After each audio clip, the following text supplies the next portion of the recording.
రాబోయే 2 నెలలు తెలుగు రాష్ట్రాల్లో మండే ఎండలు ఉండబోతున్నాయని నిపుణులు హెచ్చరిస్తున్నారు. ఇప్పటికీ హీట్ ఐలాండ్స్ ని గుర్తించారు. వడగాల్పుల తీవ్రత ఎక్కువగా ఉండడంతో పాటు అప్పుడప్పుడు అకాల వర్షాలు కూడా కురిసే అవకాశం ఉందంటున్నారు. కాగా పలు ప్రాంతాల్లో 40 డిగ్రీల పైబడి ఉష్ణోగ్రతలు నమోదయ్యాయి. తాజా వాతావరణంపై ఆంధ్ర యూనివర్సిటీ ఓషనోగ్రఫీ ప్రొఫెసర్ నాయుడుతో మా విశాఖ ప్రతినిధి Anuradha face to face. Telugu రాష్ట్రాల్లో ఎండలు మండిపోతున్నాయి. ముఖ్యంగా రాయలసీమ ప్రాంతాల్లో దాదాపుగా 40 డిగ్రీల పైబడి ఉష్ణోగ్రతలు నమోదవుతున్నాయి. అలాగే మొత్తం రాష్ట్ర వ్యాప్తంగా కూడా చూసుకుంటే కనుక వడగాల్పుల తీవ్రత, వేడి వాతావరణం అనేది చాలా ఎక్కువగా పెరిగిపోయింది. దీంతో విపత్తుల శాఖ, వాతావరణ శాఖ కూడా అలర్ట్స్ అనేవి జారీ చేస్తున్నారు. ముఖ్యంగా రాబోయే రోజుల్లో మరింత వేడి వాతావరణం ఉంటుంది, వడగాల్పుల తీవ్రత కూడా ఉండే అవకాశం ఉంటుంది అన్నది ముందస్తు హెచ్చరికలు జారీ చేస్తున్నారు. అయితే దీనికి సంబంధించి ప్రస్తుతం నాతో Andhra university oceanography professor Naidu గారు ఉన్నారు. రాబోయే కాలంలో అలాగే ప్రస్తుతం వాతావరణ పరిస్థితులు ఎలా ఉన్నాయి, ఈ వేడి వాతావరణానికి గల కారణం ఏంటో ఒకసారి అడిగి తెలుసుకుందాం. సార్, మనం ఓవరాల్గా ఇటు తెలంగాణ ఇటు ఏపీ రెండు వైపులా కూడా చూసుకుంటే కనుక రెండు రాష్ట్రాల్లోని వెదర్ కండిషన్స్ చాలా హాట్ వెదర్ అనేది ఉంది. టెంపరేచర్స్ కూడా బాగా ఇంక్రీజ్ అవుతున్నాయి. సో ప్రస్తుతం వెదర్ కండిషన్స్ ఎలా ఉన్నాయి? అంటే మనకి రాయలసీమ 42 నుంచి 43 డిగ్రీ సెల్సియస్ ఉన్నాయండి. అలాగే మనకి ఈవేళ ప్రస్తుతం విశాఖపట్నం 34 డిగ్రీలు 33 ఉన్నది. అలాగే మీకు ఏంటంటే మీకు రాయలసీమ ఎక్కువగా కనిపిస్తుంది. తర్వాత తెలంగాణ మీకు పడమర ప్రాంతం అది ఎక్కువగా చూపిస్తుంది. అలాగే విదర్భ, మధ్యప్రదేశ్ రాష్ట్రాల్లో ప్రాంతాలు చాలా ఎక్కువగా చూపిస్తున్నాయండి. అంటే మనకి ఇప్పుడున్న ప్రజెంట్ విండ్ కండిషన్స్ వస్తే నార్త్ వెస్ట్లీస్ పెద్దగా కనిపించట్లేదు. అంటే అడ్వెక్షన్ ఎఫెక్ట్ పెద్దగా ఉండదు. అంటే మనకి ఇక్కడ అది లేకపోవటం వలన టెంపరేచర్స్ అలాగా నిలకడగా ఉండటానికి స్కోప్ ఉన్నదండి. అంటే ఇంకా మరీ మనం ఊహించినంత పెరిగిపోవటానికి ఆస్కారం లేదండి. సార్, అంటే చాలా హాట్ వెదర్ అనేది కంటిన్యూ అవుతుంది. హ్యూమిడిటీ గురించి కూడా ఎక్కువగానే మాట్లాడుతున్నారు. హ్యూమిడిటీతో కొంత ఉక్కపోత వాతావరణం ఇవన్నీ కూడా పెరుగుతున్నాయని ఇప్పుడు మీరు చెప్తున్నట్లుగా హాట్ వెదర్ కండిషన్స్ అంటే ఇటు మనకి రాయలసీమలో ఉన్న ఇటువైపు ఉత్తర కోస్తా ఆంధ్ర కోస్టల్ ఏరియాస్లో కాస్త డిఫరెంట్గా ఉంటుంది. సో ఇది ఎందుకు? అంటే సర్వసాధారణంగా మనం గ్లోబల్ వార్మింగ్ ఎరాలో ఉన్నామండి ప్రస్తుతం. అందువల్ల టెంపరేచరు పెరగటం అన్నది సర్వసాధారణమైన విషయము.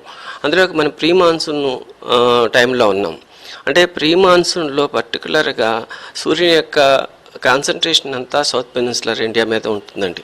దానివల్ల ఏమవుతుందంటే నార్త్ సౌత్ ట్రఫ్ చాలాసార్లు ఉంటుంటుంది. దానివల్ల మనకి వడగాల్పులు ఉన్నప్పటికీ కూడా తర్వాత వచ్చేది ఏంటంటే మనకి టెంపరేచర్ ఉండటం, తర్వాత మాయిశ్చర్ ఇన్ఫ్లక్స్ ఉండటం వలన మీకు థండర్ స్టార్మ్స్ లేకపోతే హెయిల్ స్టార్మ్స్ అన్నది పడి ఉపశమనం కలిగిస్తుందండి. తర్వాత ఏంటంటే మనకి ఇప్పుడు గ్లోబల్ వార్మింగ్లో ఉన్నాం. అంటే ఆంథ్రోపోజెనిక్ ఎఫెక్ట్ అంటే గ్రీన్ హౌస్ గ్యాసెస్ మనకి పెరుగుతున్నాయి. అంటే గ్రీన్ హౌస్ గ్యాసెస్ పెరగటం వలన పర్టికులర్గా మనకి urban heat island, particular Visakhapatnam తీసుకున్నట్లయితే అర్బన్ హీట్ ఐలాండ్ అలాంటివి మల్టిపుల్ అర్బన్ హీట్ ఐలాండ్స్ కూడా వచ్చే అవకాశం ఉన్నది. దానివల్ల ఏంటంటే మనకి ఆంధ్రప్రదేశ్ కోస్టల్ రీజియన్లో ఉన్నాం కాబట్టి మాయిశ్చర్ ఆటోమేటిక్గా ఇన్ఫ్లక్స్ ఉంటుంది. కాబట్టి మనకి ఇటువంటి అప్పుడు రెయిన్ఫాల్ యాక్టివిటీ ప్రీ మాన్సూన్లో పెరిగే ఛాన్సెస్ ఉన్నాయి. అంటే మోర్ థండర్ స్టార్మ్స్ అంటే ఇంటెన్సిఫైడ్ థండర్ స్టార్మ్స్ అంటే వడగళ్ళు, అలాగే మనకి ఏంటంటే పిడుగులు అలాంటివి పడే ఛాన్సెస్ ఎక్కువగా. హీట్ ఐలాండ్స్ అంటే ఏంటి సార్? అంటే అది ఎక్కువగా ఏ ఏ ప్రాంతాల మీద ఎఫెక్ట్ ఉంటుంది? ఏదండి హీట్ ఐలాండ్స్?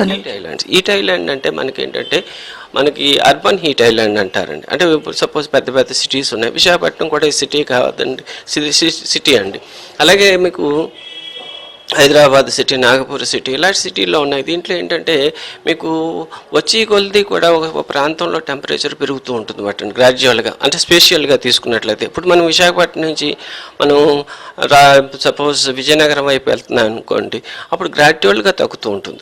మనకి సిటీలోకి వచ్చేటప్పుడు గ్రాడ్యువల్గా పెరుగుతూ ఉంటుంది. అంటే సెర్టెన్ పాకెట్స్లోని అంటే మనకి ఎక్కువ జనసాంద్రత ఉండటం, తర్వాత కార్బన్ డైఆక్సైడ్ లెవెల్స్ పెరగటం, తర్వాత కాంక్రీట్ తోటి కప్పబడి ఉండటం, వీటి వల్ల ఏంటంటే టెంపరేచర్ అనూహ్యంగా పెరగటం జరుగుతూ ఉంటుందండి. అంటే ఇటువంటిప్పుడు ఏంటంటే ఒకటి అడ్వాంటేజ్ ఏంటంటే ఇక్కడ మనకి టెంపరేచర్ పెరగటం, మనం కోస్టల్ రీజియన్లో ఉన్నాం కాబట్టి మాయిశ్చర్ ఇన్ఫ్లక్స్ రావటం, దేర్ఫోర్ ఆటోమేటిక్గా మనకి థండర్స్టార్మ్ యాక్టివిటీని జనరేట్ చేస్తూ ఉంటుందండి. దానివల్ల రెయిన్ఫాల్ యాక్టివిటీ వస్తుంది. ఏ అంచనాలు ఎలా ఉన్నప్పటికీ కూడా ప్రస్తుతం వాతావరణ కండిషన్స్ అనేవి చాలా వేడి వాతావరణం ఉంది. ఎల్నినో ఎఫెక్ట్ కూడా కొంతవరకు ఉండే అవకాశం ఉంది. కానీ ఇంకా ఈ ప్రాంతాలకి అది పూర్తి స్థాయిలో రాలేదు కాబట్టి ఇప్పటి నుంచే అప్రమత్తత అనేది అవసరం అనేది మాత్రం చెప్తా ఉన్నారు. ఇది latest weather report. Video journalist ధనుష్తో అనురాధ.